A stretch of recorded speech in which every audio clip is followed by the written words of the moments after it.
Meher Baba ki jai. Beloved God, help us all to love you more and more and more and more and still yet more till we become worthy of union with you, and help us all to hold fast to beloved Baba's Daman till the very end. Avatar Meher Baba ki jai. Avatar Meher బాబాకి జై. ప్రీతం మెహర్ బాబా, నీవు ప్రసాదించిన ప్రవచన సారమును గ్రహించవలసిన తీరులో గ్రహించి సదవగాహన చేసుకొని వాటిని మా జీవనములలో ఆపాదించుకొని నిజాయితీ తోడను నిర్మల ప్రేమ తోడను వాటిని ఆచరించులాగున మా అందరినీ ఆశీర్వదించు. అట్టి ఆచరణయుత జీవన శైలిలో జీవించినట్లు మా అందరినీ అనుగ్రహించు. అవతార్ మెహర్ బాబాకి జై. అవతార్ మెహర్ బాబాకి జై. మీ అందరికీ ప్రేమపూర్వక జై బాబాలు. ఈరోజు కూడా ప్రభు మనకి ఆయనతో సహజీవనం గడుపుకునే సదవకాశాన్ని ప్రసాదించారు. అంతేకాకుండా మనం 213 ప్రవచన మాలికలు చెప్పుకున్నాం. ఈరోజు మరి 2 ఇచ్చారు ఆయన, 214, 215. అందుచేత ఆ సనాతనునికి, ఆ సర్వోన్నతునికి మనందరి తరపున శత సహస్ర కోటి పాదాభివందనాలను అర్పిస్తూ ఇప్పుడు ముందుగా మనం ప్రవచన సోమాలికల్లోనికి ప్రవేశిద్దాం. ముందుగా 214. కోర్కెలకు అనుగుణంగానే మంచి చెడు అనుభూతులు రెండును. కోర్కెలకు అనుగుణంగానే మంచి చెడు అనుభూతులు రెండును. బంధనాలను కలుగజేసేవే, బంధనాలను కలుగజేసేవే. కోర్కెలు సబసిపోతే బంధనాలేవి ఉండవప్పుడు. కోర్కెలు సబసిపోతే బంధనాలేవి ఉండవప్పుడు. ఇది 214. 215. మంచి చెడులు రెండును సమతూగి ఒకదానిలోనొకటి. మంచి చెడులు రెండును సమతూగి ఒకదానితో ఒకటి, ఒకదానిలో ఒకటి విలీనమైపోగలిగితే, విలీనమైపోగలిగితే పరిమితాత్మే కోరిక కోరనవసరము లేదు. పరిమితాత్మ కోరిక కోరునవసరము లేదు. ఇది 215. ఈ రెండింటి యొక్క సమగ్ర సారాంశాన్ని మనం తెలుసుకుందాం.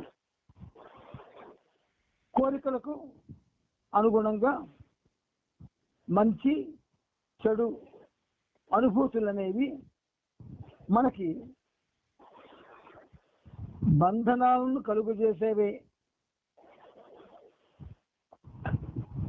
ఏ మంచి చెడులు అనే అనుభూతులకు మనం లోనవుతున్నాము, వాటి వల్ల బంధనాలు కలుగజేయబడుతూ ఉన్నాయి. అంతేక ఆ మంచి చెడు అనుభూతులు రెండు రాకుండా ఉండాలంటే కోర్కెలు సమసిపోవాలి.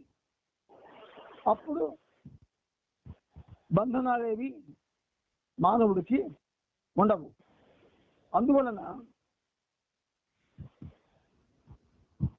ఆ కోణంలో ఆలోచిస్తే కోర్కెలు మనం పూర్తిగా లేకుండా చేసుకోవాలి. పూర్తిగా లేకుండా చేసుకోవడం అంటే ఒక్కటే నిఘా వేయాలి. మనకి వచ్చిన కోరికే మళ్ళీ రెండవసారి వస్తే అటువంటి దాన్ని ఈ కోరిక ఆల్రెడీ వచ్చింది, ఇది రాకూడదు అని దాన్ని ఇంటూ పెట్టుకోండి. వస్తే వెంటనే బాబాకి, ఏ బాబా ఈ కోరిక మళ్ళీ రాకుండా నేను ప్రయత్నిస్తాను అని బాబాతో చెప్పండి. ఇది ఒక విధంగా మనం కోరికలు తగ్గించుకోవడానికి చక్కని అవకాశం. అలాగే మంచి చెడు, మంచి మాత్రమే ఉంది, చెడు లేదు అని బాబా అన్నారు కనుక ఈ రెండు ఒకదానిలో ఒకటి సమస్య పోతాయి, లేకుండా అయిపోతాయి. అలాగా విలీనమైపోయే పరిస్థితి కానీ వస్తే ఈ పరిమితాత్మ అంటే మానవాత్మ కోరికలు కోరుకునే అవకాశం అవసరం కానీ ఉండదు అని బాబా మనకి ఈ రెండింటిలో కూడా తెలియజేశారు. అంచేత మనం కోరికల మీద నిఘా వేయాలి. నిఘా వేసి వస్తున్న కోరికే మళ్ళీ వస్తుందా, నూతనమైన కోరికలు వస్తున్నాయా అని మనం ఒక్కసారి మనల్ని మనం పరీక్షించుకుంటూ ఉండాలి. పరీక్షిస్తే మనకి వచ్చిన కోరికలు వస్తే వెంటనే టిక్కు పెట్టించుకోవచ్చు. ఇది ఎప్పుడో 1969 ఆ ప్రాంతంలో విశాఖపట్నంలో సమితి మీటింగులు బాబా చనిపోయే రోజుల్లో ఈ కోర్సుల మీద నిఘా వేసి ఆధ్యాత్మిక డైరీ ఒకటి అందరం కూడా రాసుకొని ఆ డైరీలో వచ్చిన కోరిక మళ్ళీ వస్తే దాన్ని ఇంటూ పెట్టుకునేవాళ్ళం. అలాగే కొత్త కోరికలు రాకుండా జాగ్రత్త పడే పరిస్థితి కూడా తీసుకునేవాళ్ళం. అంచేత అప్పుడు 69 ఆ ప్రాంతంలో ఉన్న మనుషులు కూడా కొంచెం డిసిప్లిన్డ్ పర్సన్స్. అంటే ఇప్పుడు డిసిప్లిన్ లేదని కాదు, వాళ్ళకే కొంచెం డిసిప్లిన్ ఉన్న మనుషులు అన్నాను కదా. అంటే మనం డిసిప్లిన్లో ఉన్నామా లేదా అంటే ఎవరి డిసిప్లిన్ వాళ్ళకి తెలుస్తుంది, ఎదుటి వాళ్ళకి కానీ లేదా ఇంట్లో ఉన్న వాళ్ళకి కానీ తెలియదు. ఆధ్యాత్మికమైనటువంటి క్రమశిక్షణ వేరు, భౌతికమైన క్రమశిక్షణలో ఇర్రెగ్యులారిటీస్ అంటే జరగకుండా ఉంటే ఆధ్యాత్మికంలో కూడా జరగవు. కానీ లౌకికంలో 100 జరిగి ఆ 100లో ఒక 10 ఆధ్యాత్మికానికి కానీ అవి చెందినవైతే తప్పు అవుతుంది. అందుకని కోరికల్ని రాకుండా మనం ఆ కోరికలు చెక్ చేస్తూ ఉండాలి. ఏదో కాదు, ఎలాగైతే సెల్ఫ్ ఛార్జింగ్ అయిపోగానే మళ్ళీ ఛార్జ్ చేసుకుని ఉంటాము, అలాగా కోరికలు వస్తూ ఉంటే మనం వాటి విడిచిపెడుతున్నా మళ్ళీ మనల్ని అవి వెన్నాడుతూ ఉంటే వాటిని ఖచ్చితంగా వదిలివేయాలి. అది ఆ వదిలివేసే పరిస్థితి మనకు ఎవరు తెస్తారు? బాబా తెస్తారు. అంటే బాబాకు ప్రార్థించాలా, బాబా ఈ కోరిక నాకు పదే వస్తుంది బాబా, నేను దాని మీద ఇంట్రెస్ట్ చూపించకపోయినా వస్తుంది బాబా, దయచేసి దానికి కాస్త నాకు రాకుండా చేయి బాబా అని చేస్తాడు. అందుకు క్వశ్చన్ లేదు. బాబా దగ్గరికి కానీ రిప్రజెంటేషన్ వెళ్తే వెంటనే చేస్తాడు ఆయన. అంచేత ఆ విధంగా మనం కోరికల నుంచి దూరం కావాలి. ఇంకెప్పుడు దూరం అవుతాము? ఆల్రెడీ మనందరం కూడా చాలా వయసు వెళ్ళిపోయిన మనం అయిపోయాము. ఇప్పటికైనా ఆ విధంగా మనం ఆ చర్య తీసుకుంటే కొంచెం ఆఖరి శ్వాస విడిచిపెట్టేటప్పుడు మనకు ఈ కోరికలు కనీసం ఒక 60% తగ్గిపోవాలి. సరే, ఇప్పుడు మనం ఉన్నతమైనటువంటి ప్రభు ప్రవచనాల్లోకి మనం బయలుదేరుతున్నాం. నిన్న మనం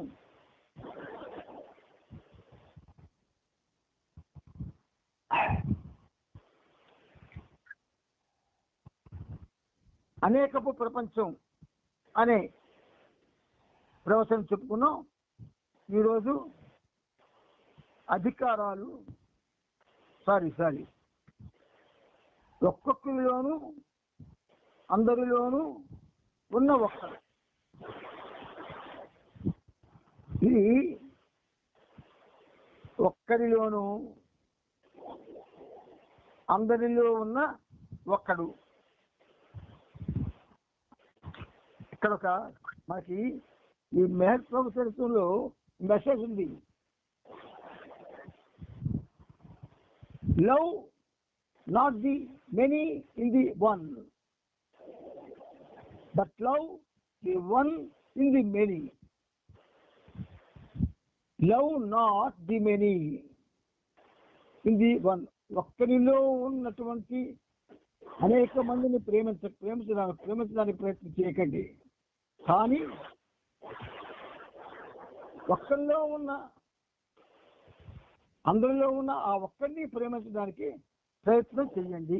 అదే ఇక్కడ మళ్ళీ రిపీట్ అయింది. ఇక్కడ చూడండి, ఒక్కొక్కరిలోనూ అందరిలోనూ ఉన్న ఒక్కడు. అయితే ఈ ఒక్కొక్కరిలోనూ అందరిలోనూ ఉన్న ఒక్కడు అనే మాటని మనం చెప్పుకుంటూ ఉన్నప్పుడు మనకు ఒక్కడు అనే శబ్దం వినబడుతుంది, అందరిలోనూ ఒక్కొక్కరిలోనూ అనే శబ్దాలు కూడా వినబడుతున్నాయి. అయితే ఉన్నవాడు ఒక్కడే కనుక ఉన్న ఒక్కడు ఒక్కరిలో ఉన్నాడు, అందరిలో ఉన్నాడు. మనం బాడీలోకి వెళ్తున్నాం. ద్వైతములో ఒక వ్యక్తి తన అధికారాలు, హక్కులు మరియు విలువల ప్రాతిపదికలో మరి ఒక వ్యక్తితో సమానంగా ఉండవచ్చునేమో, కానీ ఇద్దరు లేదా ఎక్కువ మందితో సమానత్వం కలిగి ఉండడం అసాధ్యం. ద్వంద్వంలో, ఏర్పాటు భావంలో ఒక వ్యక్తి తన అధికారాలు, హక్కులు మరియు విలువల ప్రాతిపదికలో మరి ఒక వ్యక్తితో సమానంగా ఉండవచ్చు, ఉండడానికి అవకాశం ఉండొచ్చు, కానీ ఇద్దరు లేదా ఎక్కువ మందితో సమానత్వం కలిగి ఉండడం అసాధ్యం. క్యారెక్టర్స్ అనేవి సిమిలారిటీ కలిగి ఉండవచ్చు, కానీ అది ఎలా ఉండాలి? ఇంకో వ్యక్తి ఒక్క వ్యక్తితో ఉండొచ్చు, కానీ ఇద్దరు లేక ఎక్కువ మంది అయితే మాత్రం అది అసాధ్యం అవుతుంది. సత్యం యొక్క ఆధ్యాత్మిక అనంతత్వంలో, సత్యం యొక్క ఆధ్యాత్మిక అనంతత్వంలో ఒక్కరిలోనే అందరినీ, సర్వస్వాన్ని ఇమిడ్చే వైరుధ్యం సాధ్యమవుతుంది. బాబా మనకి సత్యం చెప్పొస్తున్నాడు. ఆయన సత్యం యొక్క ఆధ్యాత్మిక అనంతత్వము,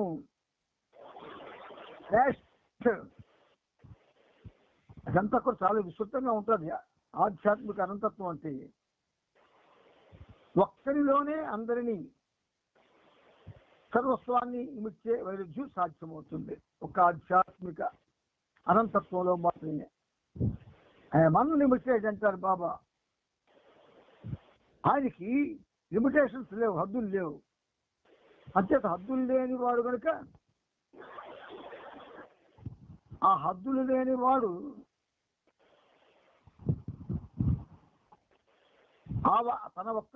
తన ఒక్కరిలోనే అందరినీ ముడుచుకోగలుగుతున్నాడు.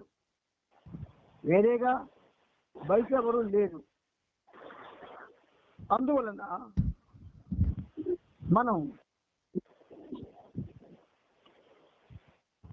అందువల్ల ఒక వ్యక్తిని ఇద్దరు లేదా ఇంకా ఎక్కువ మందితోగానే కాక అందరితో, సర్వులతో సమాన ప్రాధాన్యత కలిగి ఉన్న వారిగా చూసే వీలు కలదు. అంటే మన చుట్టూ మనుషులు ఉన్నారండి. మనందరికీ ప్రభు ఒక్కడేనండి. ఆ ఒక్కడు అందరిలో ఉన్నాడండి. ఆ ఒక్కడు అందరిలో ఉన్నప్పుడు మనం ఆ ఒక్కడిని కానీ ప్రేమించామనుకోండి, అందరినీ ప్రేమించినట్టే కదా. ఏ ఒక్కడిలో అయితే అందరూ ఇమిడి ఉన్నారు, ఆ ఒక్కడిని ప్రేమిస్తే అందరినీ ప్రేమించినట్టే కదా. అయితే ఆ ప్రేమ ఎలా ఉండాలి? నిష్కపటంగా ఉండాలి, నిజాయితీగా ఉండాలి, నిర్మలంగా ఉండాలి. అప్పుడు మాత్రమే అది అందరితో కలవగలిగే పరిస్థితి దానికి వస్తుంది. అందుకని ఒక వ్యక్తిని ఇద్దరు లేదా ఇంకా ఎక్కువ మందితోనే గాక అందరితో సర్వులతో సమాన ప్రాధాన్యత కలిగి ఉన్నవారిగా చూసే వీలు కలదు. అటువంటి పరిస్థితులు మనం పెంపొందించుకోవాలని సహవాసులు చేసుకుంటున్నాం. కానీ ఆ సహవాసులు ఆ విధంగా మనకు సహకరించడం లేదు. ఆధ్యాత్మిక అనంతత్వంతో పోల్చుటకు తావు లేదు. ఆధ్యాత్మిక అనంతత్వంతో పోల్చుటకు తావు లేదు. అక్కడ చిన్న పెద్ద తేడా లేదు. అధికారం, ఆధిక్యత, హక్కులు వంశీక్రమం లేదు. ప్రతి ఒక్కరిలోనూ అందరిలోనూ ఉన్న పరమాత్మ ఒక్కడేనన్న స్పష్టమైన అవగాహన కారణంగా విలువ కట్టడం అనేది ఏ తారతమ్యాలకు లోను కాకుండా ఉంటుంది. మన ఇంట్లో మనం ఒక్కడమే. అక్కడ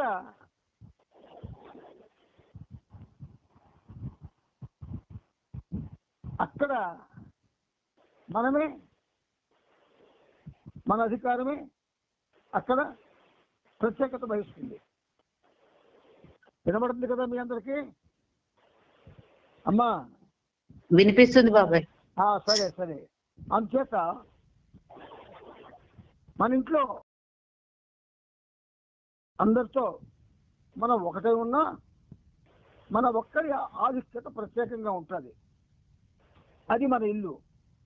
కానీ ఆధ్యాత్మిక ప్రపంచంలో ఆ ఒక్కరు ఎవరంటే బాబా, మన ప్రియతముడు. మిగతా వాళ్ళలో అటువంటివి ఉండడానికి వీలు లేదు. సృష్టిలో ఉన్న ప్రతి ఒక్కరూ ఆధ్యాత్మిక అనంతత్వంలో ఉండడమే గాక అవిభాజ్యమైన ఆ ఆధ్యాత్మిక అనంతత్వమే. మనందరూ కూడా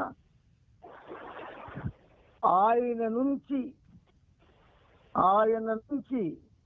వేర్పాటు ధోరణిలో జీవనాలు సాగిస్తూ ఆ జీవనంలో ఆయనతో ఏకత్వ భావాన్ని పొందాలని ఒక ప్రయత్నం చేస్తున్నాం. ఆ ప్రయత్నం సఫలీకృతమైతే మనకి ఆయనతో ఐక్యత సంప్రాప్తం అవుతుంది. లేకపోతే వేర్పాటు ధోరణిలో మనంగానే చనిపోయి మళ్ళీ జన్మ తీసుకునే పరిస్థితి వస్తుంది. కావున ప్రతి ఒక్కరూ ప్రాముఖ్యత పరంగా మొదటి వాడే కానీ రెండవ వాడనే ప్రసక్తి ఉండదు. ఉన్నది ఒక్కడే కదా. ఆ ఒక్కడు అనేకమైనటువంటి రూపాలతో ఆ రూపాల్లో ఆయన కొలువై ఉంటున్నాడు. విశ్వమంతా ఆయనే ఉన్నాడు. కానీ ఆ భావన ఆయనలో ఏదైతే ఉన్నదో, ఏదైతే అనుక్షణం జరుగుతూనే ఉందో ఏకత్వం, అది ఆ ఏకత్వ భావన అది ఆయనలో రిచ్గా ఉంది. మనలో చాలా బలహీనంగా ఉంది. ఆ బలహీనమైన బలం పెంచుకోవాలి అంటే మనం బాబా నామస్మరణతో, బాబా యొక్క ఒక విధంగా చెప్పాలంటే ప్రేమతో, నిష్కపటంగా, నిర్మలంగా ప్రేమను పంచుకుంటూ జీవితాలను సాగించవలసి వస్తుంది. ఇందులో మరి మనం ఏమీ ఆశ్చర్యపోనక్కర్లేదు. అందువల్ల మనకు ఆ అవకాశం బాబా తప్పకుండా ఇస్తాడు. ఆ ఇచ్చిన దాన్ని మనం తప్పకుండా వినియోగించుకోవాలి, తప్పదు. అందుకని మనం ఖచ్చితంగా ఈ ప్రవచనాల ద్వారా మన జీవనాన్ని పావనం చేసుకునే భాగ్యం మనకు కలుగుతుంది. అందుకే నువ్వు చెప్పుకునే అవకాశం మనకు ఆయన ప్రసాదిస్తున్నాడు. మనం చెప్పుకోవడమే కూడా ఉద్దేశం కూడా అటువంటి అవకాశాన్ని హస్తగతం చేసుకోవాలని చెప్పుకుంటూ ఉన్నాము. మెహర్ బాబాకి జై. ప్రవచనాలు చెప్పుకున్నాం. ఇప్పుడు అద్భుతమైన ప్రభు చరిత్రలోకి మనం ప్రయాణం కొనసాగిస్తూ ఉన్నాము.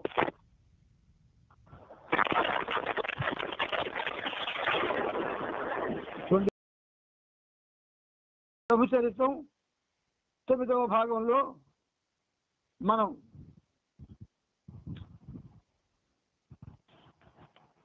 3556వ పేజీలో మీద నుంచి 2వ పేరా దగ్గర ఆపుకున్నాం. ఇప్పుడు మనం ముందుకు వెళదాం. ఏప్రిల్ 22వ తేదీన గోండాలో బాబా భర్తరీ మస్తాన్ అనే సూక్ష్మ చైతన్యం కలిగిన మస్తులు కలిశారు. అతను విభ్రమ స్థితిలో ఆ పట్టణం అంతా తిరుగుతూ ఉండేవాడు. ఆ తరువాత బాబా సూక్ష్మ చైతన్యం కలిగిన నూర్జహాన్ అనే మస్తానీని కలిశారు. ఆమెను మొట్టమొదటిసారిగా బాబా 1942లో కలిశారు. ఇప్పుడు ఆమె తన నివాసాన్ని మార్చింది. ఈసారి ఆమెను 4 రోడ్ల కూడలిలో పెద్ద చెత్తా చెదారపు గుట్టపై కూర్చుని ఉండగా కలవడం జరిగింది. బాబా కూర్చుని ఉన్న సైకిల్ రిక్షాలో ఎక్కమని బైదుల్ ఆమెతో నెమ్మదిగా మాట్లాడి ఒప్పించాడు. ఆమె మొదట్లో ఎంతో నిరాకరించిన తరువాత నెమ్మదిగా రిక్షా ఎక్కుతూ తనతో పాటు ఆ చెత్త కుప్పను కూడా తీసుకువస్తానని చెప్పింది. బాబా ఆమెకు మొట్టమొదటిసారి కలుసుకున్న గదికి తీసుకువెళ్ళి ఆవిడతో కొంతసేపు ఏకాంతంగా కూర్చున్నాడు. ఇక్కడ ఏమిటంటే అవతార పురుషుడు ఈ కలయికలో ఆ కలిసే వ్యక్తిని ఉన్నత భూమికలోకి తీసుకువెళ్ళడం కోసం అని కానీ లేదా ఉన్నత అవస్థకి పురోగతి చెందించడం కానీ చేస్తూ ఉంటారు ఆయన. అందువల్ల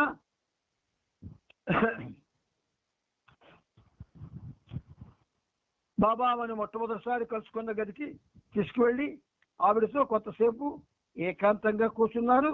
నూర్జహాన్తో ఈ సాంగత్యం బాగా జరిగింది. గోండా పట్టణం నుండి బాబా బయలుదేరి బెహ్రైచ్ పట్టణానికి వెళ్ళారు. అక్కడ షేక్ అహ్మద్ లోహే అనే మస్తుని కలిశారు. ఆ మస్తు తన శరీరాన్ని ఇనుప ముక్కలతో కప్పుకొని ఉండేవాడు. లోహే ఆ రైల్వే స్టేషన్లోనే తన నివాసాన్ని ఏర్పరచుకొని అక్కడ ఒక రిజిస్టర్ పెట్టుకొని అందులో అక్కడికి వచ్చే రైళ్ల రాకపోకల సమయాన్ని గమనిస్తూ ఉండేవాడు. అతన్ని కలుసుకునేందుకు ప్రయాణికులు వేచి ఉండే గది వద్దకు బాబా వెళ్ళారు. అతన్ని కూడా ఆ గది వద్దకు తీసుకురావడానికి మండలి వారు వెళ్ళారు. అంతలో ఒక రైలు వచ్చింది. నీళ్లు నింపడం కోసం ఇంజన్ను ఆ రైలు నుండి విడదీశారు. సాధారణంగా బాబా ఎప్పుడు తన పనిని తొందరగా పూర్తి చేసుకొని వెళ్ళాలి అనుకునేవాడు. కానీ చిరాకు పడే ఆ బస్సును ఆ సమయంలో కదిలించి తొందర పెట్టకూడదని వేచి ఉన్నారు. తర్వాత మండలి వారు తమతో రమ్మని అతన్ని అడిగినప్పుడు వెంటనే ఒప్పుకోక చాలా పనిలో ఉన్నాను అన్నాడు.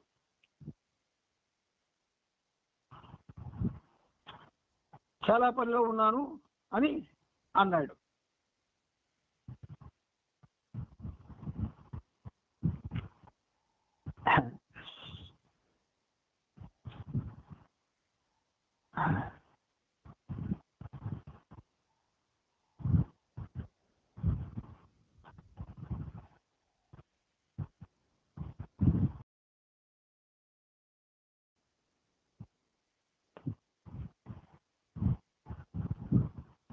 ఆ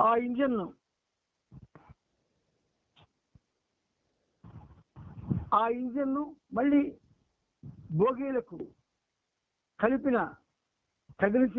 తగిలించిన తరువాత భోగీలకు కలిపిన అనబడ్డది. కలిపి తగిలించిన తరువాత లోహమస్సు అవన్నీ సరిగ్గా ఉన్నాయో లేదో అని పరీక్షించి తన రిజిస్టర్లో వాటి వివరాలన్నీ రాసుకున్నాడు. అప్పుడు మండలి వారి వెంట బాబాను కలిసేందుకు వెళ్ళాడు. ఆ ప్రయాణికులు వేచి ఉండే గదిలోనే బాబా తనతో ఏకాంతంగా కొంతసేపు కూర్చున్న తరువాత అక్కడి నుంచి నిష్క్రమించాడు. ఆ తర్వాత అదే రోజున భగవాన్ దిన్ మస్తాన్ అనే బస్సుతో బాబా సాంగత్యం చేశారు. అతన్ని కచేరీవాలా బాబా అని కూడా పిలుస్తారు. ఎందుచేతనంటే అతను ఒక న్యాయాధిపతి కార్యాలయం కచేరీ ఆవరణలోనే కూర్చొని ఉండేవాడు. అప్పుడప్పుడు కోర్టు గదిలోనికి ప్రవేశించి అక్కడ ఉన్నవారిని తిడుతూ ఉండేవాడు. జడ్జిలు కూడా దూషిస్తూ ఉండేవాడు. కచేరీ అనగా కోర్టు. అందువలననే అతనికి ఆ పేరు వచ్చింది, కచేరీవాలా బాబా. ఆ మస్తు కోర్టు గది నుండి బయటకు నడుచుకుంటూ వస్తున్నప్పుడు బాబా గమనించి అతను ప్రక్కకి తీసుకువెళ్ళారు. ఈసారి ఆ మస్తు బాబాను తనకు ఒక ధోవతి కావాలని అడిగాడు. బాబా అతన్ని పంచుతో పాటు కొన్ని మిఠాయిలను కూడా ఇచ్చారు. అతను చాలా ఉన్నత స్థితిలో ఉన్న మస్తు. బాబా ఈ కచేరీవాలా మస్తును మొదటిసారిగా 1942వ సంవత్సరంలో కలిసి తన ఆంతరంగిక కార్యక్రమాన్ని నిర్వర్తించారు. బాబా అదే కోర్టు ఆవరణలో సూక్ష్మ చైతన్యం కలిగిన లోహేవాలి అనే మరొక మస్తానిని కూడా కలిశారు. ఆ కోర్టు గదిలో వాస్తవంగా ఏమి జరిగిందో ఒక్క భగవంతుడికి మాత్రమే తెలుసు. ఎందుచేతనంటే ఆ ఆవరణలోనే ఇద్దరు భగవదోన్ముక్తులైన ఆత్మలు ఉండడం, తరచుగా వారు విచారణ జరిగే సమయంలో ఆ కోర్టు హాల్లో హాజరు కావడం ఒక గొప్ప విశేషం.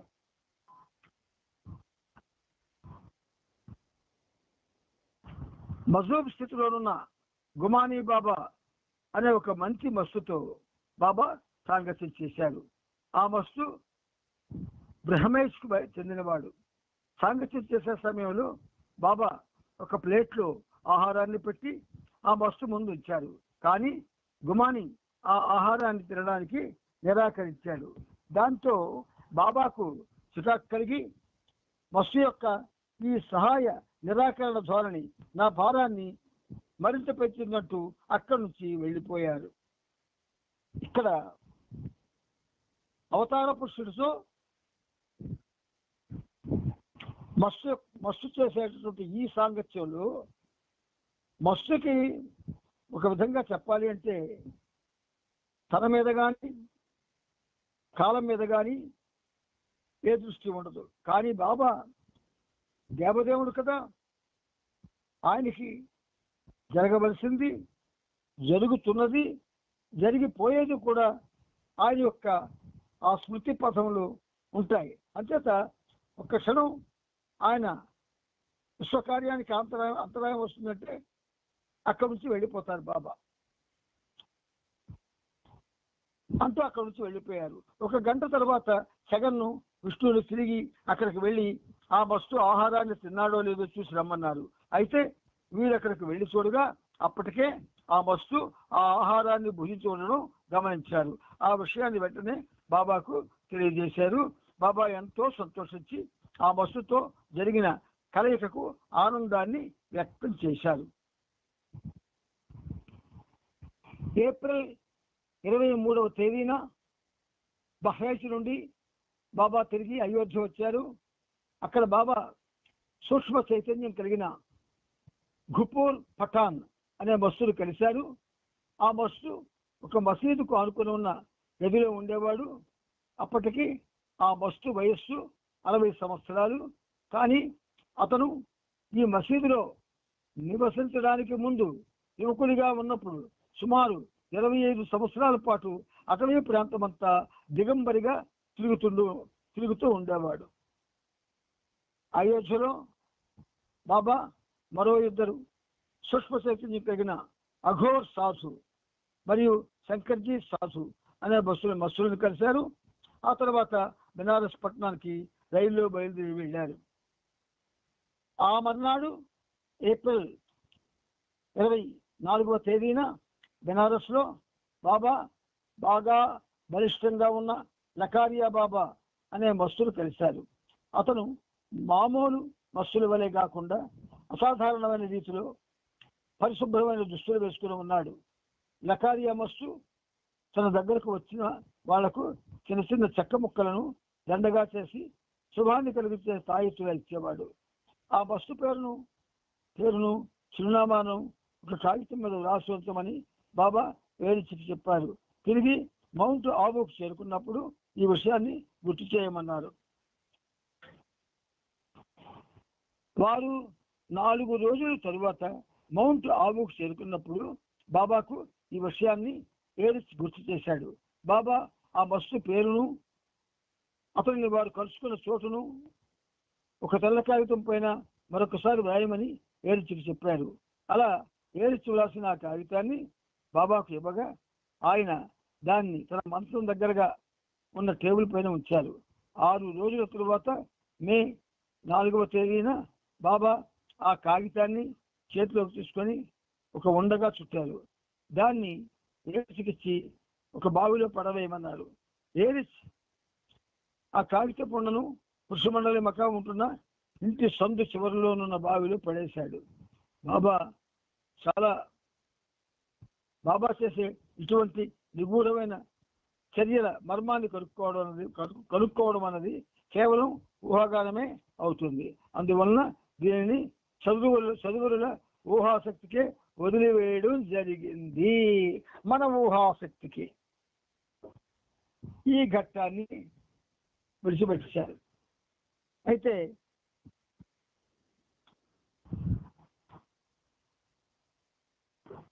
ఇక్కడ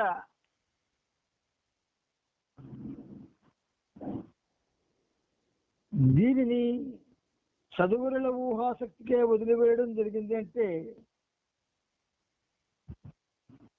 బాబా యొక్క ఆ మాటల్లో రహస్యాన్ని గమనించారా? ఆయన ఆనాడు ఈనాడు సృష్టి ఉన్నంత వరకు ఉంటాడు. ఆయన సృష్టి ఒకవేళ నాశనం అయిపోయినా ఆయన ఉంటాడు. శాశ్వతంగా ఉండే ఆయనకి అశాశ్వతమైనటువంటి విలువలతో ఒక విధంగా ఆయన కార్యక్రమం చేయవలసిన అగత్యం ఉండదు. అయినప్పటికీ కూడా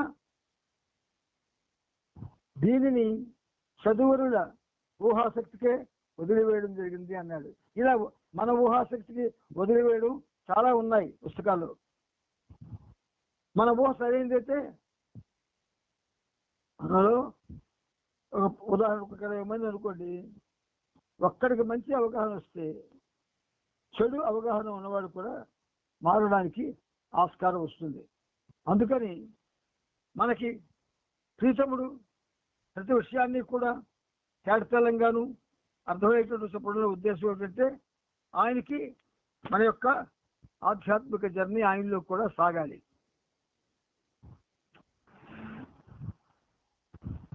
ఏరిచ్ ఆ కాగిత కొండను పుష్పమండల మకాం ఉంటున్న ఇంటి సందునందు చివరనున్న బావిలో పడేశాడు. బాబా చేసే ఇటువంటి నిగూఢమైన చర్యల మర్మాన్ని కనుక్కోవడం అన్నది కేవలం ఊహాగానమే అవుతుంది. అదేమిటి అవుతుంది. అందువలన దీన్ని చదువుల ఊహాశక్తికే వదిలివేయడం జరిగింది. పురుషమండలి వారు బస చేసిన ఇంటి పేరు బిస్తినల్లు. తిరిగి పొరుగు వారి దౌర్భాగ్య స్థితిని చూసి మండలి వారు ఆ ఇంటి పేరును నక్లీ మల్లు. భీమవరం ఒక విధంగా చెప్పాలంటే ఇది అంటే ఒక విధంగా ఆ మాటలో మనకి మృగాల కొంప అనే అర్థం స్ఫురించేటట్టుగా మార్చివేశారన్నమాట. సూక్ష్మ చైతన్యం కలిగిన రూఖీ మస్తాని అనే మరొక స్త్రీ కూడా బాబాను కలిశారు. ఆమెను బెనారస్ రైల్వే స్టేషన్ ప్రాంతంలో చూశారు. ఆ సమయంలో ఆమె తన పొట్ట చుట్టూ చుట్టుకున్న చింపిరి గుడ్డలు తప్ప దిగంబరిగా తిరుగుతోంది.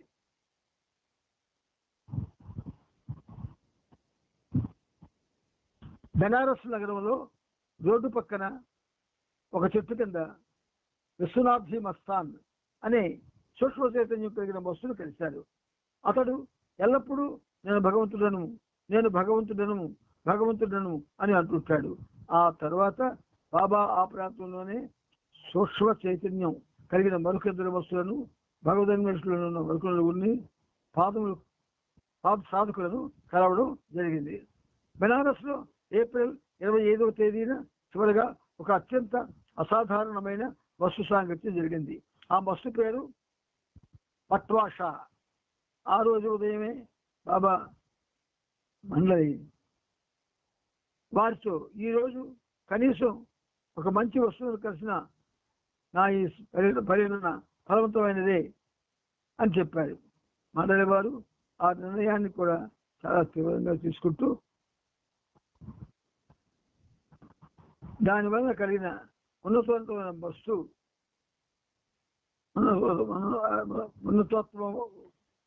ఉన్నతమైన వస్తువు అని అంటూ ఆయన ఏమన్నారు,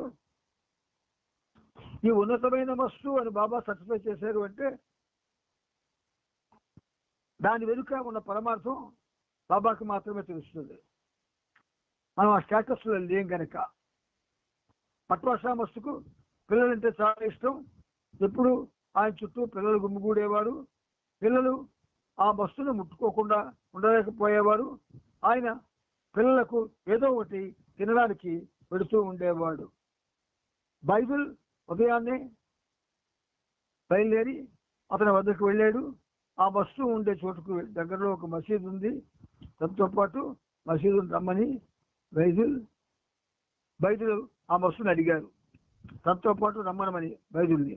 ఆ ప్రతిపాదనకు పట్వాషా ఒప్పుకోలేదు. గంభీరమైన భావంతో ఇలా అన్నాడు, నేను మసీదు ఉనికిని మన్నించాను కానీ నేను మసీదు ఉనికిని మింగళి కొద్దిగా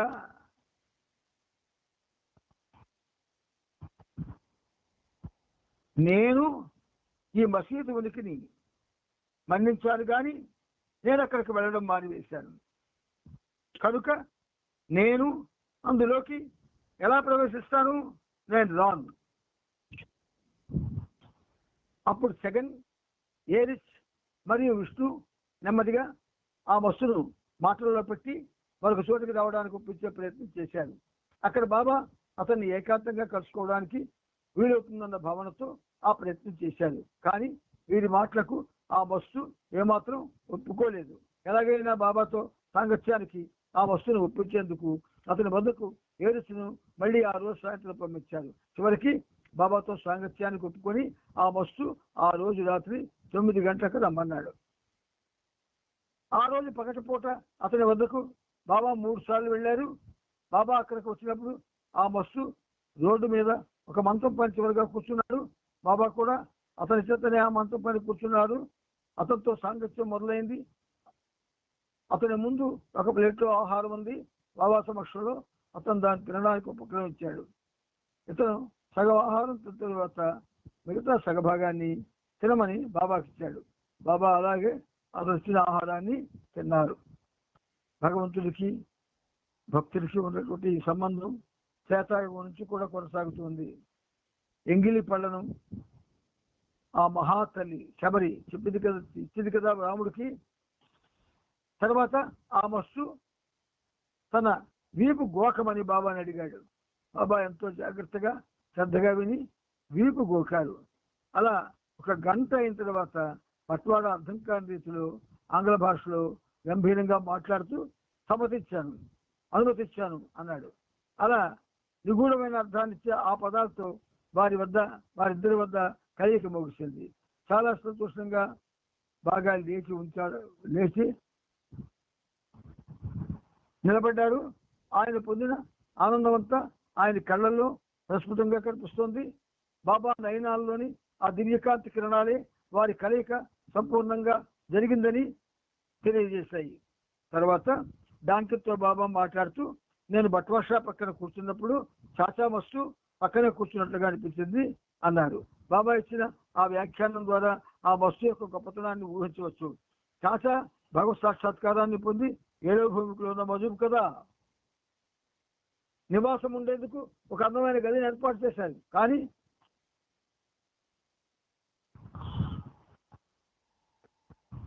మజూబ్ కదా ఏడవ భూమికలో ఉన్న మజూబ్ కదా ఏప్రిల్ 26వ తేదీన బాబా బెనారస్ నుండి బయలుదేరి గయ వెళ్ళారు. గయా అక్కడ చాలా ఆధ్యాత్మికంగా పురోగమించిన కొంతమంది ఉన్నతాత్మలతో పనిచేశారు. వారిలో ముఖ్యమైన వాడు 70 సంవత్సరాల వయసులో ఉన్న సూక్ష్మ చైతన్యం కలిగినటువంటి సాలిక్ షా రహమతుల్లా పీర్. అతన్ని అనుసరిస్తూ పెద్ద శిష్య బృందం ఉండేది. ఈ కార్యక్రమం అయిన తర్వాత బాబా ఏప్రిల్ 8వ తేదీ సాయంకాలం తిరిగి మౌంట్ ఆబు చేరుకున్నారు. బాబా తిరిగి వచ్చేసరికి శ్రీమండలి, డాన్కిన్, గుస్టాజీ మౌంట్ ఆబులోనే ఉన్నారు. వాలూప వారిని కూడా మౌంట్ ఆబుకు పిలిపించారు. ఆమె కూడా అక్కడే శ్రీమండలి వారితో ఉంటున్నది. కొద్ది రోజుల విశ్రాంతి తీసుకున్న తర్వాత మే 2వ తేదీన బాబా నడుచుకుంటూ దిల్వారా చేరుకున్నాడు. అక్కడ బాబా మరొకసారి బెంగాలీ బాబా అనే యోగితో కూర్చొని తన కార్యక్రమాన్ని నిర్వర్తించాడు. మే 6వ తేదీన బాబా కారులో ఒరియా వెళ్ళి అక్కడ మత్రగిరి అనే మహాయోగితో తిరిగి తన కార్యక్రమాన్ని నిర్వర్తించాడు. ఆ మరునాడు బాబా ఆబు పట్టణానికి దిగువన ఉన్న నక్కి సరోవరం దాని చుట్టుపక్కల ఉన్న కొండ గుహలను సందర్శించారు. ఆ గుహల్లో బాబా 6 సాధువులను కలుసుకున్నారు. వారిలో మౌనీ బాబా అనే సాధువు ముఖ్యమైన వాడు. ఆ తర్వాత అదే రోజున బాబా పురోగమించిన బస్సు హరిదాస్ బాబా నిర్మాణంతో ఆ సరోవరం పరిసరాల్లో సమావేశమై తన విశ్వకార్యం నిర్వర్తించాడు. ఆధ్యాత్మిక మార్గంలో ఎంతో పురోగతి సాధించిన ఈ మస్తు తనను తాను భగవంతుడికి విశ్వాసపాత్రమైన సులకంగా చెప్పుకుంటాడు. ఈ రోజు అదే మాట సాక్షాత్తు ఈశ్వరుడైన బాబా సమక్షంలో చెప్పాడు.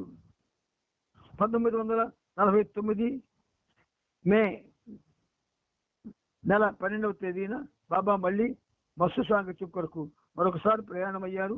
ఈసారి ఏరిస్, బైజుల్, విష్ణు మరియు గుస్టాజీలు బాబా మొదటగా మౌంట్ ఆబుకు దిగువన ఉన్న ఆబు రోడ్ పట్టణాన్ని సందర్శించారు.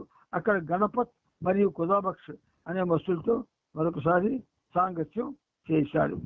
ఇక్కడ అవతార పురుషుడు తన కార్యక్రమాన్ని ఆంతరికంగా బాహ్యంగా కూడా చేస్తుంటాడు అన్నటువంటి జ్ఞానం మనలో ఉండి తీరాలి. బాహ్యంగా చేసేదానికి ఆంతరికంగా చేసేదానికి చాలా తేడా ఉంటుంది. ఆ తరువాత బాబా పాలంపూర్కు ప్రయాణమయ్యారు. అక్కడ అమీర్ షా మస్తాన్ అనే మస్తుతో తన విశ్వకార్యాన్ని నిర్వహించారు. ఈ మస్తుకు ఆ ప్రాంతంలో అపరిమితమైన గౌరవ మర్యాదలతో చూసేవారు. పాలంపూర్ నవాబు యొక్క మేనమామ ఈ మస్తు. నివాసం ఉండేందుకు ఒక అందమైన గదిని ఏర్పాటు చేశారు. కానీ ఆ మస్తుకు పరిసరాలపై ఎదుకలేనందువల్ల అతని వద్ద పెట్టిన ఆహార పదార్థాలను ఆ విధంగా తిరిగే ఆవులు, మేకలు, పొరలు కుక్కలు ఆ గదిలోకి స్వేచ్ఛగా వచ్చి తిని వెళ్ళేవి. విశేషం ఏంటంటే ఒక్కొక్కసారి బాబా ఏం చేస్తారంటే రాత్రి 2, 3 చేసేస్తారు. రాత్రి 3 గంటలకు లేపి ఒక గీతం రాయించుకున్నారు ఆయన. మరి 3 గంటలకి లేచి ఈ గీతం నాకు కావాలి అని అంటే నా ప్రీతముడికి నేను ఎలా నదులో ఉన్నాను బాబా, నేను చేయలేను బాబా అని ఎలా చెప్తాను? అంచేత ఇది నాకు ఆయనకి ఏళ్ల సంబంధం. అందువల్ల ఇవాళ ఒంట్లో బాగాలేకపోయినా ఆయన మాట కోసం 3 గంటలకు లేచి ఆయనతో 6 గంటలు ఆ మాట కోసం లేచి పాట కోసం గడపడం జరిగింది. అలా జరిగినందువల్ల ఏమైందంటే మెంటల్ స్టేటస్ ఏమీ పడిపోలేదు, కానీ శారీరక స్టేటస్ కొంచెం అటు ఇటు మారుతుంది కదా. అందువల్ల బాబాతో మనం ఎప్పుడు కూడా చాలా అలర్ట్గా ఉండాలి. ఎంత అలర్ట్గా ఉండాలంటే ఆయన పిలుపు కోసం ఎదురు చూస్తూ ఉండాలి.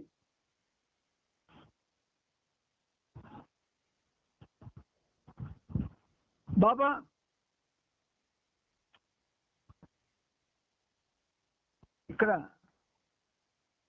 అక్కడ 14వ తేదీన బాబా పాలంపూర్ నుండి బయలుదేరి బొంబాయి మీదుగా గుల్బర్గాకు, అక్కడ నుంచి ఖండాలు అనే గ్రామానికి చేరుకున్నారు. అక్కడ గురు అప్పస్వామి అనే గొప్ప మస్తును బాబా మళ్ళీ కలిశారు. 4 సంవత్సరాల క్రితం 1945వ సంవత్సరంలో బాబా ఆయనతో తన కార్యక్రమాన్ని నిర్వహించారు. ఈసారి బాబా ఆ మస్తుకు మిఠాయిలు ఇచ్చారు. ఆ మస్తు తనకు టీ ఇవ్వమని బాబాని అడిగాడు. దాన్ని కూడా బాబా అతనికి అందించాడు. తాను కొంత తాగి మిగిలిన టీని బాబాకి ఇవ్వగా బాబా దాన్ని సేవించారు. బాబా సాంగత్యంలో ఆ మస్తు ఎంతో ఆనందపారవశంలో మునిగిపోయాడు. మనం అనుకుంటాం టీ అనుకుంటాం. It's not tea. ఆయన ఇచ్చింది టీ కాదు, ఈయన తాగింది టీ కాదు. మనందరికీ తెలియనటువంటి ఒక అద్భుతమైన ఆంతరంగిక రసాస్వాదన, ఆధ్యాత్మిక రసాస్వాదన అది వాళ్ళందరికీ తెలుస్తుంది. ఎంతో అభిమానంతో బాబాను కౌగిలించుకున్నాడు. బాబా ఆయన ఒక తెల్ల దుప్పటిని, ఒక తివాచీని బహుమానంగా ఇచ్చి తిరిగి గుల్బర్గా వెళ్ళిపోయారు. గుల్బర్గాలో లాల్ మహమ్మద్ అనే మస్సును బాబా మళ్ళీ కలిశారు. ఆ మస్సు తన జ్ఞాపకార్థం బాబాకు ఒక సిగరెట్ ఇచ్చాడు.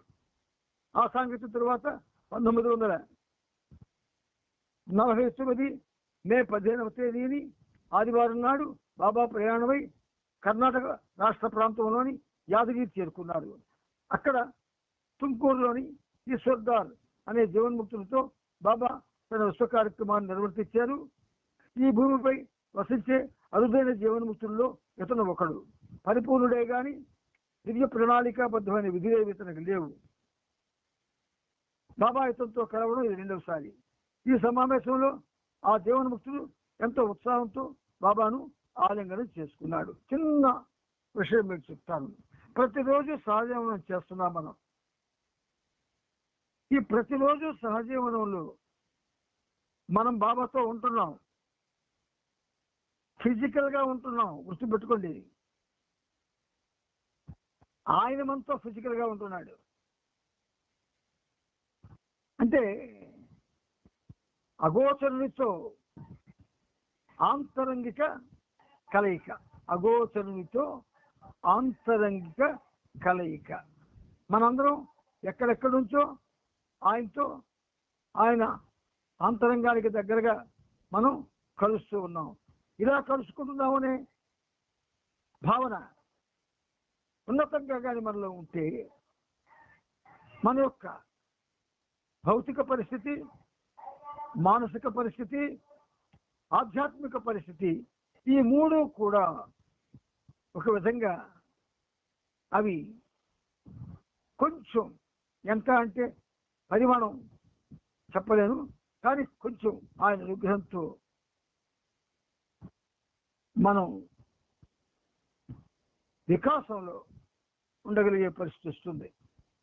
ఇప్పుడు మనం ఈ సహజీవన కార్యక్రమంలో ఆయనతో ఉంటున్నాము అంటే మీరున్న చోట, మీ అందరూ ఉన్న చోట ఎవరెవరు ఇండిపెండెంట్గా ఇండివిజువల్గా ఉన్నారో వాళ్ళతో బాబా ఉంటున్నారు. ఇప్పుడు ఇది మంచి అవకాశం. ఇలాంటి అవకాశాన్ని మనం జారుబెలుచుకోకూడదు. ఒకటి, ఎందుకన్నానంటే ఈ మాట, ఇలాంటప్పుడు ఆయనతో హృదయాలు ఏకమవుతూ ఉన్నప్పుడు మనం ఆయన్ని ఎవరికీ తెలియకుండా రహస్యంగా అంతర్హృదయం నుంచి ఏదైనా అడగవచ్చు. ఆ అంతర్హృదయం నుంచి ఏదైనా అడిగితే ఆయన తప్పకుండా తీరుస్తాడు. ఇంచేత ఆయనతో గడిపే సహజీవనం కనుక మనం అంతర్హృదయంతో ఆయన ఏమైనా ప్రస్తావన చేసినా అడిగినా తప్పకుండా సమాధానం మనకి వ్యక్తిగతంగా వస్తుంది. ఇది మీకు వచ్చిన హింట్ మాత్రమే.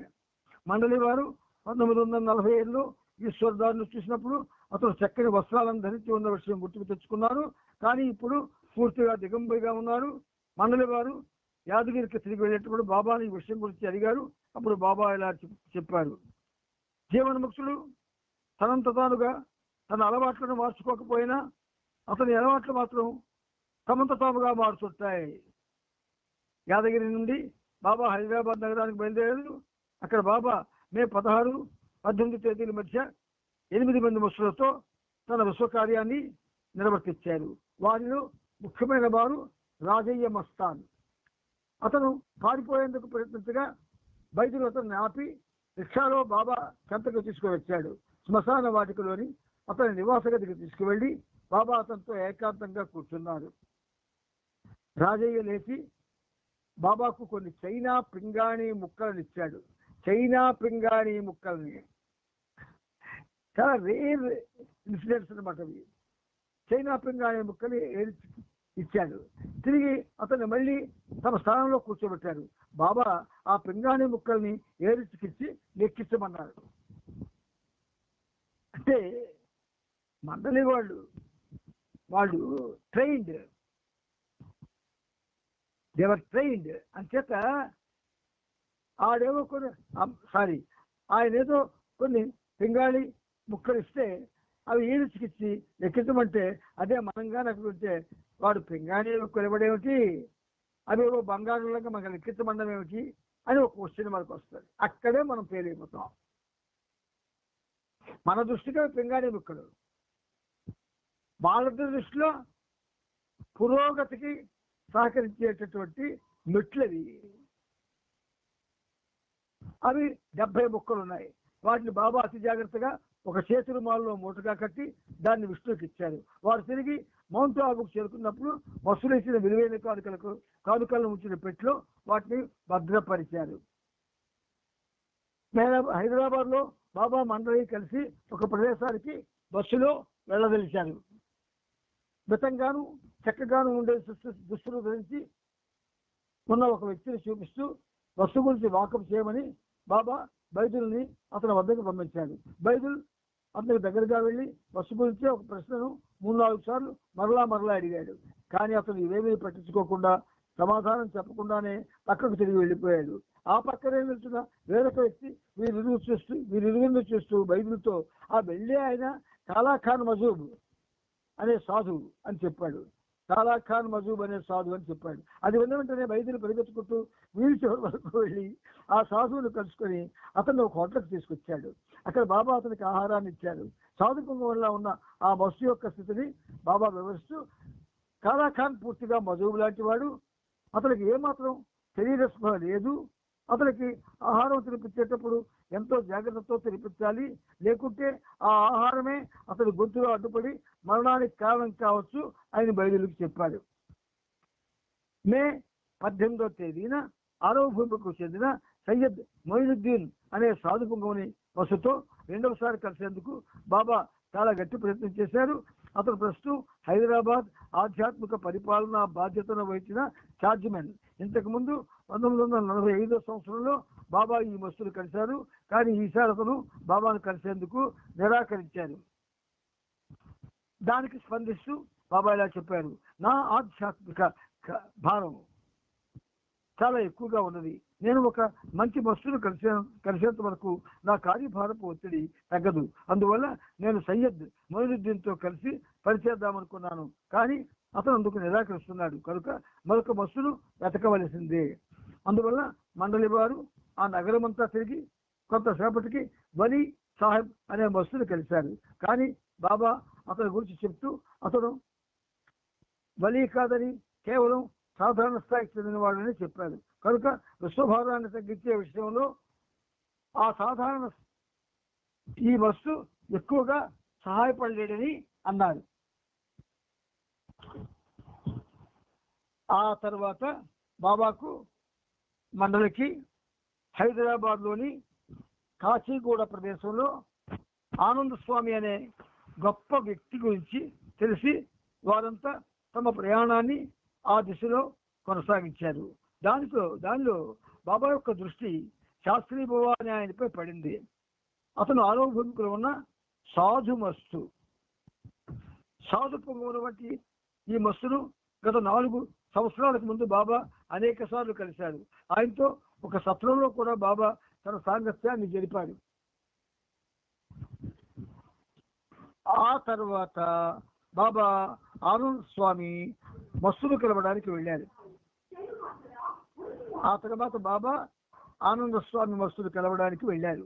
అతను సాధారణంగా రోడ్డు పక్కన ఉన్న మున్సిపాలిటీ నీటి కుళాయి వద్ద తన కొండను నీటితో నింపుకుంటూ ముఖాన్ని కడుక్కుంటూ ఆ నీరంతా అటు ఇటు చిమ్ముతూ ఆడుకుంటూ ఉండేవాడు. ఈ సాధు మస్తులిద్దరితో జయప్రదంగా సాంగత్యం జరిపిన తరువాత బాబా ఎంతో ప్రశాంతతను ఊరటను పొందినట్లు కనిపించి, నా భారమంతా పూర్తిగా తగ్గిపోయింది, నా కార్యక్రమం ముగిసింది అని చెప్పారు. బాబా తిరిగి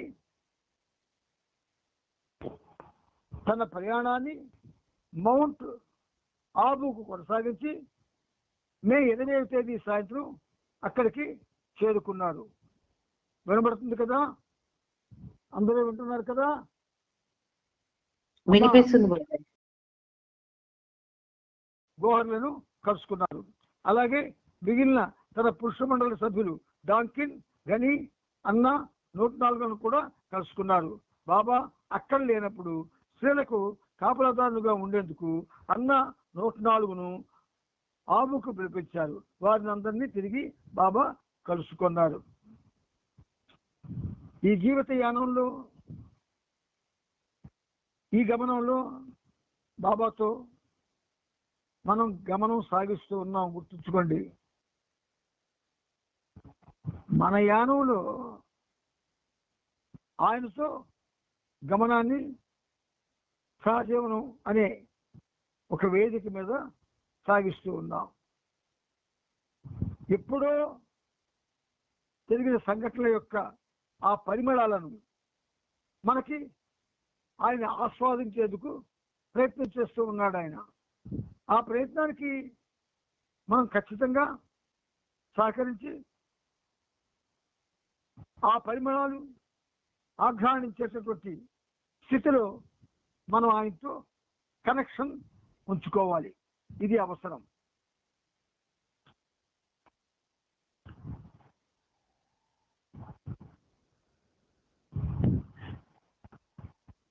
ఇక్కడ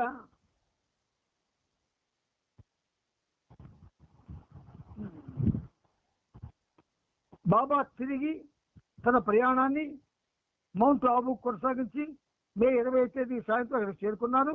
అక్కడికి చేరుకొని మెహరా, మణి, మెహరు, వాలు, గోహర్లను కలుసుకున్నారు.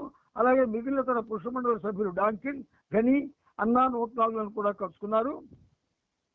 బాబా అక్కడ లేనప్పుడు స్త్రీలకు కాపలాదారులుగా ఉండేందుకు అన్న ఆబుకు పిలిపించారు. అన్నా 104ను వారిని అందరినీ తిరిగి బాబా కలుసుకున్నారు. అలా 2.5 మాసాలుగా దాదాపు విరామం లేకుండా కొనసాగిన ప్రయాణం మరియు బాబా చేసిన తీవ్రమైన వస్తు కార్యక్రమం తాత్కాలికంగా కొద్ది రోజులు నిలిపివేయబడింది. మండలి వారంతా పూర్తిగా అలసిపోయారు. బాబా ఆరోగ్యం కూడా బాగా క్షీణించింది. గత కొద్ది వారాలుగా సాగించిన వారి ప్రయాణాలన్నీ భారతదేశంలోని మండుటెండల్లో, ఇక్కడిసిన బస్సుల్లోనూ, 3వ తరగతి రైళ్లలోనూ జరిగింది. మారుమూల ప్రాంతాలకు సైతం వారు వెళ్ళినప్పుడు ఎదురైన ఇబ్బందులను దొరికిన కొద్దిపాటి ఆహారంతోనూ, మరికొన్నిసార్లు అసలు ఆహారమే లేకుండా, సరైన నిద్ర లేక శరీరాన్ని దహించేసే వేడిలో వారు జరిపిన ఈ యాత్రలో వారికి ఎదురైన ఇబ్బందులను ఎవరైనా ఊహించవచ్చు.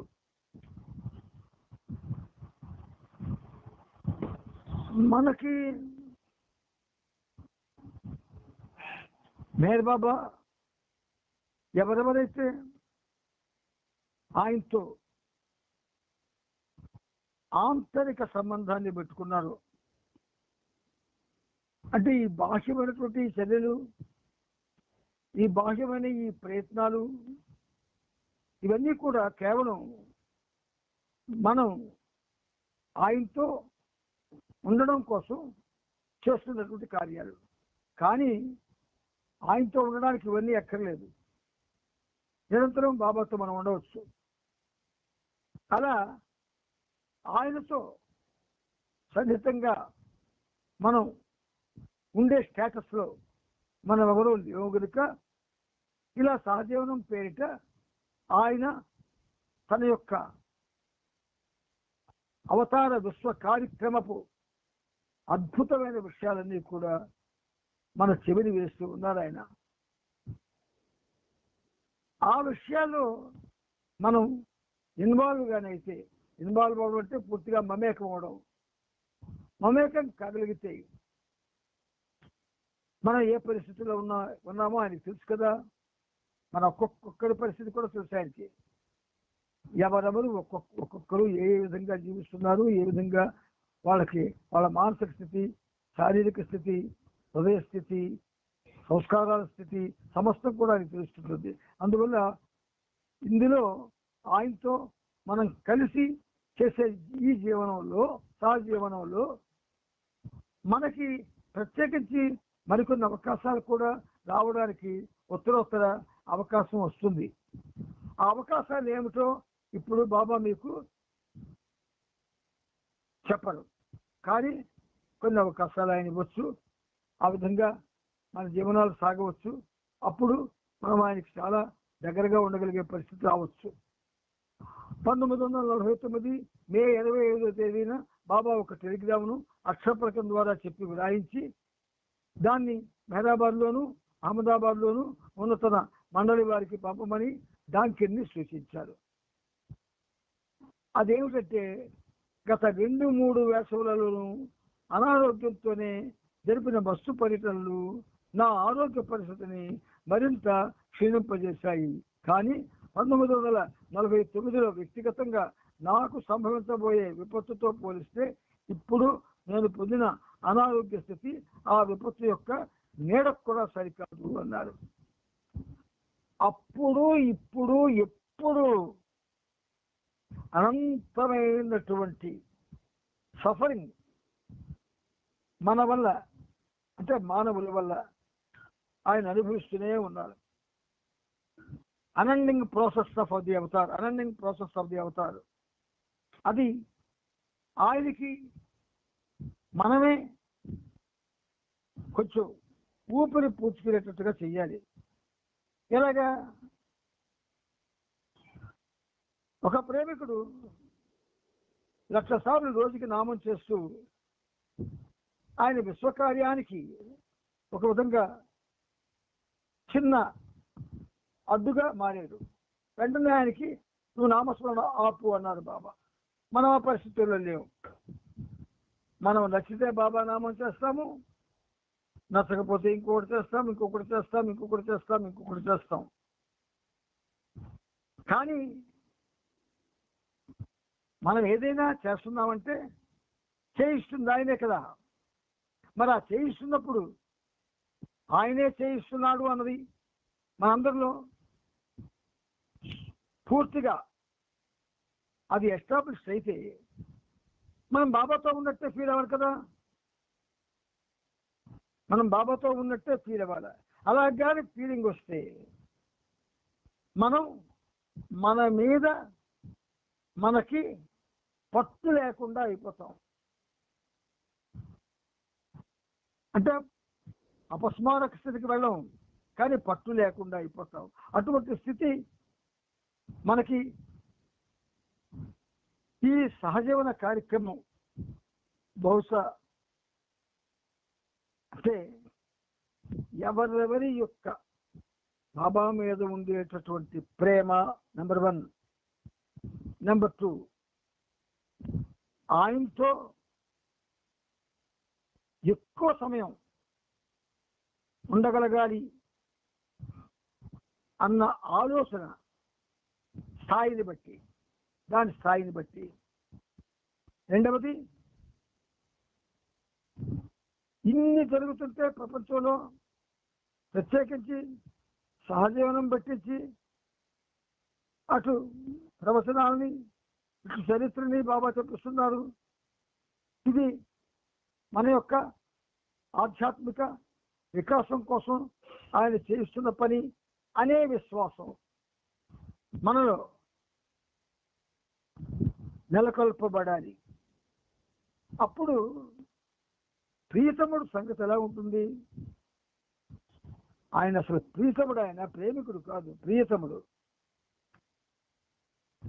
ప్రేమికులకు ప్రియమైన ప్రీతముడు, ప్రేమికులకు ప్రియమైన ప్రీతముడు.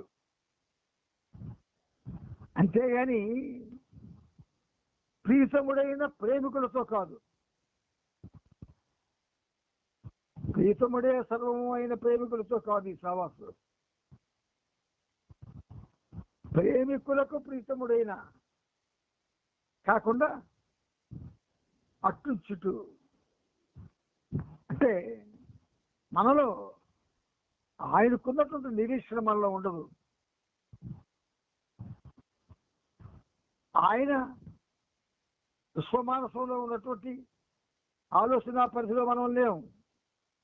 మన మనసు యొక్క ఆలోచన పరిధిలో మాత్రమే మనం ఉన్నాం. కనుక మన స్థితి మనకే తెలియదు. అందువల్ల బాబా